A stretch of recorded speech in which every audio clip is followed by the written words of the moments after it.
Сәтбаев қаласында қазақтың ұлттық құндылығы мен салт дәстүрін дәріптейтін мектеп бар. Бауыржан Момышұлы атындағы білім ошағының оқушылары мен мұғалімдері әр жұма сайын қазақы нақышта киінеді. Алғашында эксперимент ретінде басталған жобаны шәкірттер мен ұстаздар қолдай кеткен. Содан бері әр жұма сайын ұлттық киім күні деп жариялаған екен.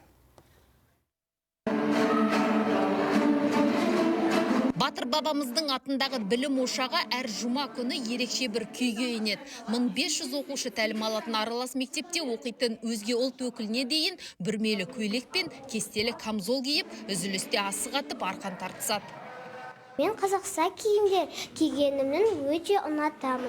Ең әдемі киім ұлтының киімі деген ұлы адамдар. Мен қазақша киінгенде томирис сияқты сезінемін.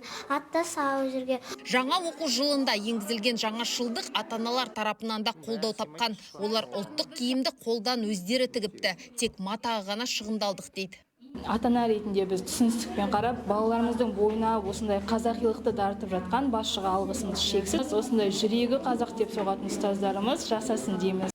Ұлттық дүние ұлтты үйістіратын фактор. Ұстаздар қауымы әдемі үрдіс қалыптасқалы, оқушылардың қазақ дәстүрі мен салтына қызығушылығы артқанын айтады. Басында ақырын біреуден, екеуден дейді де, ол киімдерге қызықты оқушылар, әдемі екен деп.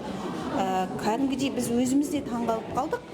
Балалар топ-топпенен, тіпті болмағанда сыныппенен киіп келе бастады. Ата-аналар ешқандай қарсылық танытқан жоқ, мәжбүрлеген жоқпыз. Әркім өзінің талғамы бойынша тіктіріп киіп келіп жатыр. Тағы бір айта кетерлігі, мектеп ұжымы аптаның 5 күніне әртүрлі тақырып қойып, қазақтың тарихи тұлғалары мен ұлттық дүние танымын дәріптейтін шаралар өткізуді дәстүрге айналдырған.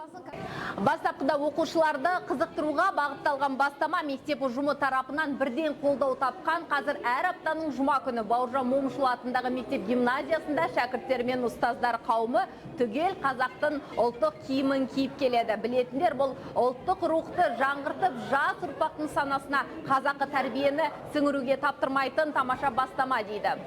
Айзада Оразхан, Нұрлан Бақыт, Жібек жолы, Ұлытау.